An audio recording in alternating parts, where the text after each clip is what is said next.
So in today's episode, we'll cover what shared equity actually is and how the Help to Buy scheme works, what it's like to live with the Help to Buy scheme, how to exit and buy back full ownership, and what we think about shared equity schemes overall. And then you can decide whether it aligns with your lifestyle, your goals, and your long-term plans. Hello, and welcome to First Home Unlocked, the podcast for unlocking clarity and confidence for first home buyers. I'm Jack Elliott, National First Home Buyer Specialist at Alcove. And I'm Chris Bates, ex-financial planner and mortgage broker. Together, we are on a mission to empower you with the keys to unlock your first home. Let's jump in. Welcome back to First Home Unlocked. How's the week been, Chris? Oh, it's been good, Jack. I actually just came back from 5 nights in Queenstown. First Q3 holiday with the wife. It's absolutely stunning. I pretty much want to adopt Queenstown, make it part of Australia, but any Kiwis wouldn't allow that to happen. What a spot that is. So how you been? Yeah, good, Chris. Weather's starting to pick up a bit here in Geelong. So over the weekend, me and Amy were able to get down to the beach and take Annie for some nice long walks. So that's been good to get out in nature and going well. And today we're talking about the federal government's new Help to Buy shared equity scheme that just opened for applications on the 5th of December. So for some people, this shared equity scheme can help bridge the gap between borrowing capacity and the cost of a quality home. But for others, the rules, restrictions, and long-term implications can make it a much bigger decision to make. So in today's episode, we're going to break it all down. We'll cover what shared equity actually is and how the Help to Buy scheme works, what it's like to live with the Help to Buy scheme, how to exit and buy back full ownership, and what we think about shared equity schemes overall. And then you can decide whether it aligns with your lifestyle, your goals, and your long-term plans. All right, let's start with the basics around what shared equity is. Shared equity is when a government or a private partner helps fund a portion of your property purchase in exchange for a share of its value. And while this sounds simple, there's a lot happening in the background that buyers need to be aware of and understand. So what happens is you take out your normal home loan for your share with a participating lender, and the government holds their share in the background. Now, you don't make any repayments to the government or pay any interest on their share. And because they've helped fund the property, they're entitled to the same percentage of the property's value when you sell, refinance, or buy them out, including any growth or losses. So, Chris, how do you help explain shared equity and how it's different from, say, the first home guarantee 5% deposit scheme? Look, I think the first thing we just need to make a point on is this is new ground for us. This is shared equity schemes haven't really existed in the past. They've been in lots of countries around the world. It's been very common for a long time. But this sort of way of owning property is really just the next evolution of the property market, trying to find ways to help people to buy, same as the 5% deposit scheme. And so I'm a little bit sort of nervous with these schemes because you are going into bed with the government. You're giving up some of your equity. And there usually is a reason for that. And there's going to be restrictions and there's going to be challenges of potentially getting that share back from the government and, et cetera. And so I don't think you should want to go into bed with the government, but there are potentially reasons why you would in terms of, like Jack said early on, with getting a better asset. But the 5% deposit scheme is a really good alternative. If that didn't exist, potentially the increases this Help to Buy. But if you can get a good asset and own 100% of the property under a 5% deposit, that really should be your first port of call. And then plan B is a Help to Buy, sort of an equity scheme. So we'll talk a lot more about it today, but this is new ground for us. This isn't something that we've been doing for decades, and it's been in the mortgage market. It's only really starting to come out in the last couple of years. Yeah, you're right, Chris, and it is starting to become more popular, and that's why we're going to talk through it today. So the Help to Buy scheme itself is the federal government's version of the shared equity scheme, and it's designed to help people who can't borrow enough on their income to buy a home that meets their needs, or have saved some deposit but still need help entering the market sooner. So here's how it works. You must contribute at least 2% deposit, plus all the normal upfront costs like stamp duty, conveyancing, and building insurance. Now, the government will then contribute up to 30% for existing homes or up to 40% for new builds and new homes. Now, the idea is to reduce the amount you need to borrow from the bank so you can buy and enter the market sooner. Now, let's break down an example used on the government's website. Let's say you're buying a home for $800,000. Your minimum deposit using the Help to Buy scheme is $16,000, which is 2%. Now, based on your finances, let's say you can service a loan from a participating lender of $544,000. That means the government contribution would be $240,000, which is 30%. Now, you own the home, you live in it, you maintain it, and you only make your mortgage repayments on your share. But the government owns 30% of that property. Now, if the home value grows to say 900,000, this means their original 30% contribution of the 240,000 has now grown to 270,000. So to qualify for the Help to Buy scheme, you'll need to meet a few eligibility rules. Now, first, you must be an Australian citizen and at least 18 years old. You can apply on your own or with one other person as long as you both meet the criteria. You also need to be under the income caps based on your most recent ATO notice of assessment. So that's under 100,000 per year for single applicants and under 160,000 combined for joint applicants or single parents. Now, you can't own any property in Australia or overseas, but there are exceptions for single parents. If you're selling an existing property, the sale must be completed within 4 weeks of settling on your Help to Buy home. And finally, you must live in the property as your principal place of residence while you're using the scheme. So investment properties aren't eligible. Now, the eligible properties under the scheme include new or existing homes, townhouses, apartments and units, house and land packages, off-the-plan purchases, and land with a building contract. There are also price caps that apply based on your state and region, and the property you buy must be under those caps. So there are 10,000 places available for the scheme this financial year, and it's available in every state and territory except Western Australia and Tasmania. So you're still able to use your stamp duty concessions or grants as a first home buyer with the scheme, as long as you meet your state's eligibility criteria and your purchase price falls within the required thresholds. And you must, as we've mentioned, apply through a participating lender. At the time of this scheme being launched on the 5th of December, only Bank Australia and Commonwealth Bank are on the panel, though more lenders may be added in the future. So unlike the 5% deposit scheme where you have 30 plus lenders to choose from, shared equity limits your lender options quite a bit. So Chris, from your experience, who is the scheme actually designed to support, and in what situations does it make sense for first home buyers? So if you look at the income caps on this, 100,000 for singles, 160,000 for sort of couples, right? Or single parents. You really, if you times those numbers by say 4 to 5, it kind of shows roughly the sort of purchase price, that max that someone could borrow. And then on top of that, obviously the government can sort of purchase a portion. So generally speaking, it's going to be well under $1 million. And, depending on the situation, like where you're buying around the country. So I think where it really has a good sense is if on your income today as a couple or single, you can't get into a property that's really going to suit you longer term and is a good asset. And yes, going into the government is giving up some of your equity, but the benefit is you've got a much better asset and something much better to live in. And it really protects you rather than potentially spending a lot less, potentially getting something that you're going to not like and not enjoy living in. It's not going to suit your needs. And then potentially when you sell it one day, it isn't going to perform very well, etc. So the thing I really like about this scheme, though, is they haven't limited it to new builds. I would be up in arms if they did that. I mean, they do offer more equity if you're buying new, but ultimately they haven't just said, like the 5% deposit scheme, that you have to buy a new property. And that's a really good thing because that's often what government incentives do. They enforce you down to buy new property, which we know are often the most underperforming assets, whether it's apartments, townhouses, even house and land. And so just, I think that's the really good thing with this, but you've got to be careful using these schemes, which we'll talk about next. But there is a spot where this really can help certain clients. It's good that established homes are on that list as well, and you're able to buy them under the scheme. That gives you more options. But again, you can come talk to us, look at all the options, and we can lay it all out in front of you and work out what is actually best for your situation. And like you said, we're going to talk about now what it's like living with the shared equity, which sometimes it surprises first home buyers about how many rules and regulations there are. So we've covered what shared equity is and how the Help to Buy scheme works. So let's talk about what it's actually like to live in a shared equity arrangement day to day.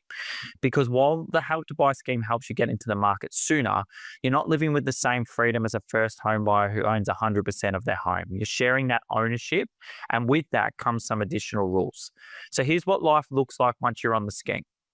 The first one is you'll have ongoing rules and reporting requirements. So even after you've bought the home, you still need to meet the scheme's ongoing eligibility criteria. Now, Housing Australia can check in at any time and will formally review your eligibility at least once every 5 years. Now, they may ask for updated details about your income or your living situation. And this is a big one. If your income rises above the threshold for 2 financial years in a row, you may be required to start repaying part, which is a minimum 5% of the property's current value, or all of the government's share. So you'll work with your participating lender to determine what amount you're in a position to pay back. Now, it does raise a few questions though, like what happens if your lender is the one deciding how much you're required to repay? And how much say will you actually have in that? And if you've built up an emergency fund in your offset, could that end up being used to repay part of the government's share? So this can catch people off guard and something you need to understand if you're expecting wage growth in your career, for example. So Chris, it's a bit of a watch this space to see how this will work and play out, but what do you think? It's interesting, right? Like you're signing up into terms with the government, and it's not even that clear on how it actually works. And I think that's just one of the challenges of early adoption in anything, right? Is that a lot of the issues just haven't played out, and the government doesn't know, the banks don't know, and they're really testing this scheme. And so I don't think they're going to really disadvantage people too much. Like I don't think I want to then boot people out of homes, like if it's in the government's interest. But I do think you've got to be careful. But I mean, if it's not a bad thing, if they sort of force you to start buying it back from the government, you probably want to do that anyway. It's just, is it putting additional pressure on you and forcing you to take on bigger mortgages and potentially using all your cash to pay off the property and forcing you to buy it from the government when you might not want that pressure. And so I think this is, it's one of the issues though, when you are in these new schemes is we just don't know how it's going to play out. And you just got to be really careful with your personal situation. Yeah, and now we move on to the second part, which is the home must remain your principal place of residence. So under the Help to Buy scheme, the property must be your principal place of residence while you're in the scheme. So until you buy back the government share. So that means not using it as an investment property, and there are compassionate exemptions, but they are assessed on a case-by-case basis. Now, the third one is some decisions will require formal approval. Now, because you're sharing ownership with the government, certain decisions will require formal approval, and that includes things like adding or removing a co-borrower, refinancing, or selling the property. Now, the fourth one is valuations are a part of the process. Now, at different points like refinancing, buying back equity, renovations over 20K, or selling, the government will organise a valuation to determine the home's current value. Now, you'll be responsible for covering the cost of that valuation, and you'll also need to maintain the full replacement building insurance and provide updated proof of insurance each year.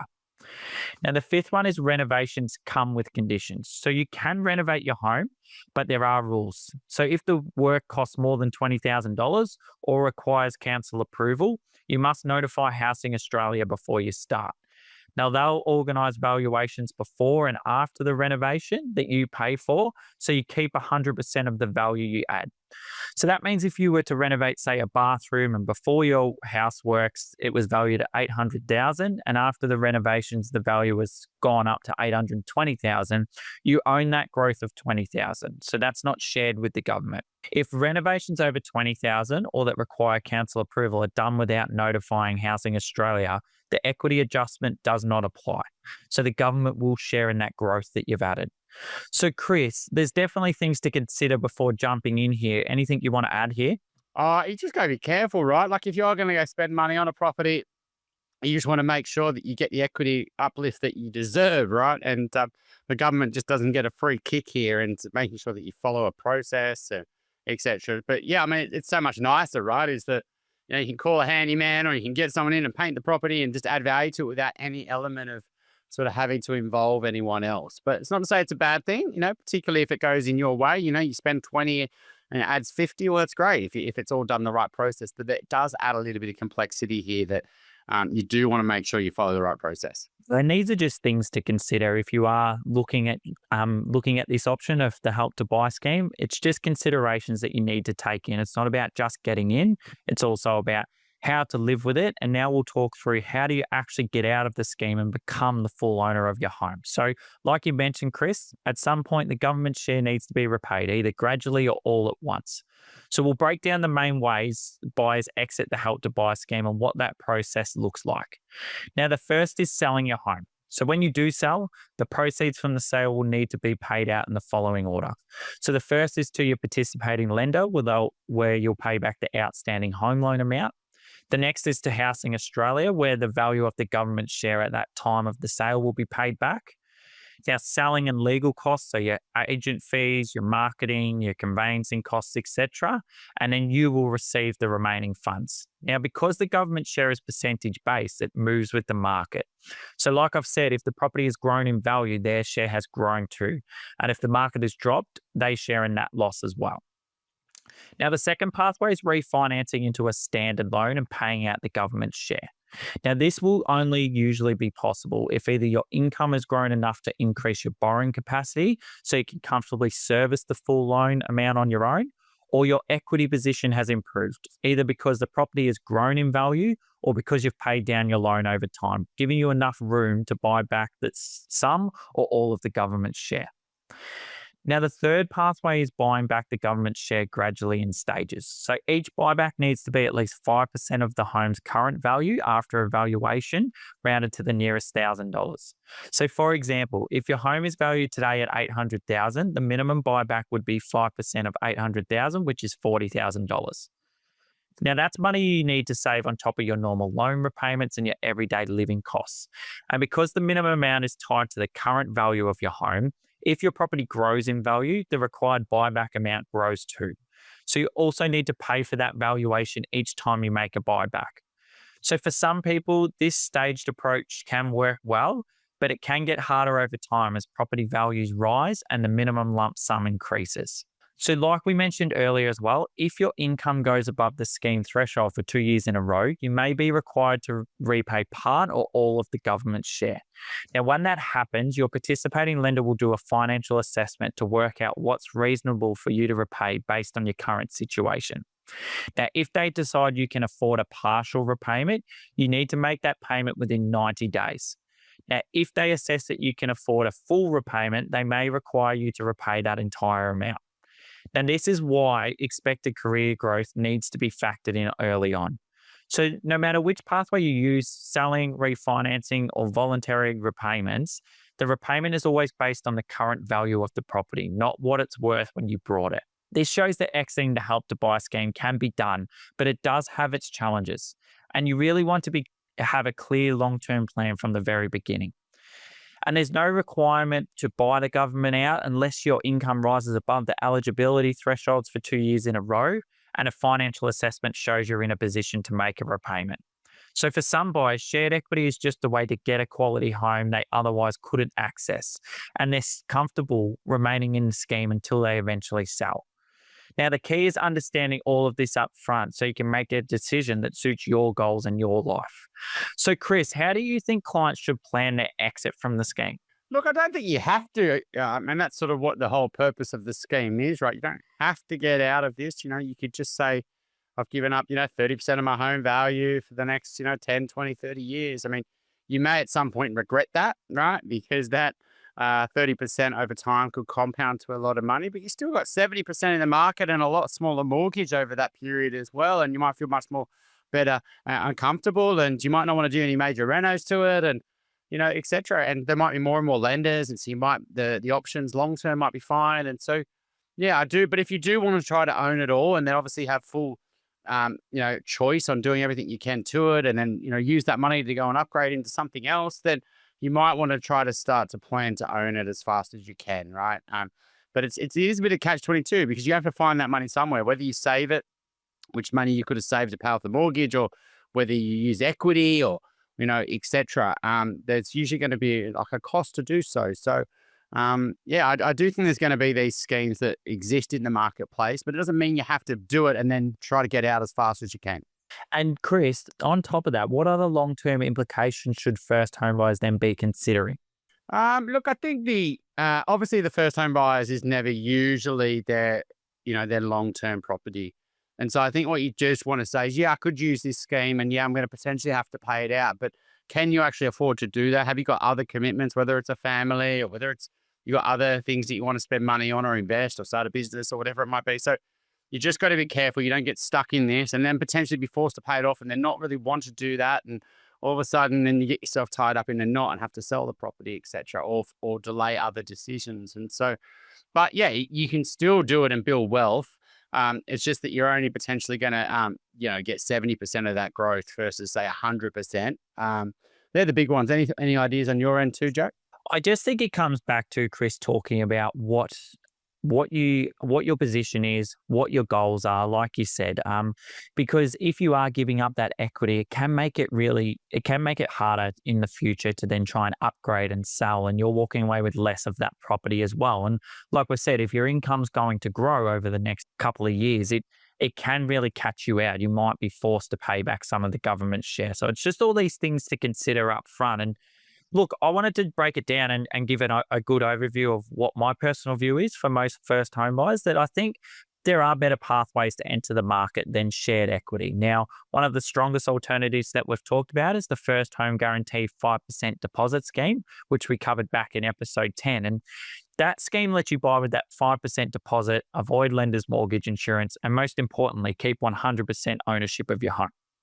So you're not sharing your property growth and you've got more flexibility with your loan strategy over time.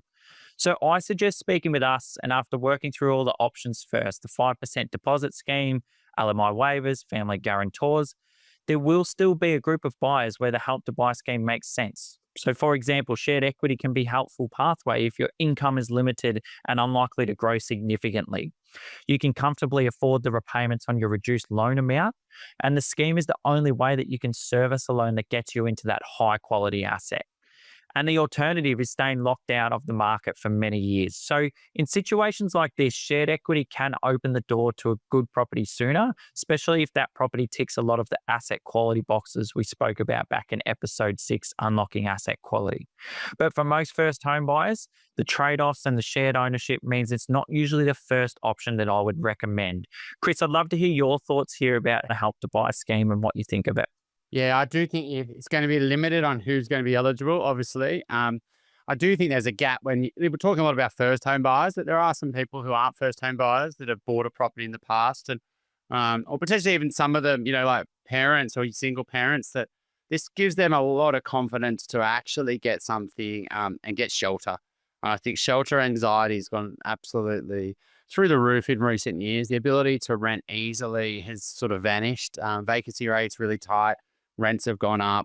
And, when you've got kids and school zones and just giving them that stable upgrade, there's a real problem there. And I think if you are in that position or you've got friends or family, this could be a solution for them to actually just give them that. And obviously they still want to get an asset that, will grow for them and won't stitch them up and they won't regret it. But I do think it's going to help a lot of people who, the alternative isn't great either. And potentially getting a 5% deposit scheme isn't an option. So there's a gap there. But if you're a genuine first home buyer and you can use the 5% deposit scheme and still get something you want, maybe that's just a much cleaner option for you. And something that, may actually work in your favor as well, rather than going to bed with the government. But yeah, I do think these schemes are going to come, and they're not just having a national level, they're happening at the state level.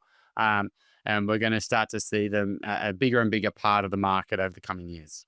Yeah, and like we've said, if you'd like help comparing all your options, including whether shared equity is right fit for your situation, you can book in a get to know you chat at firsthomeunlocked.com.au/book or use the link in the show notes. So that's it for today. We'll be back next week with our final episode for 2025. We thank you so much for listening, and we'll see you then. Chat with you then, Chris. Talk soon. Thank you so much for listening. We'd really appreciate if you could do us a huge favour. Share this episode with any first home buyers that you know, so we can help more people like you feel clear, calm and confident when purchasing their first property. You can join our Facebook group, First Home Unlocked, to continue the conversation with other first home buyers. Or if you're ready to unlock your first home, you can book a get to know you chat by using the link in the show notes or by going to firsthomeunlocked.com.au. Before we go, just a reminder that everything we share on this podcast is general in nature and not tailored to your personal situation. We always recommend seeking advice from a qualified and experienced professional when making financial decisions.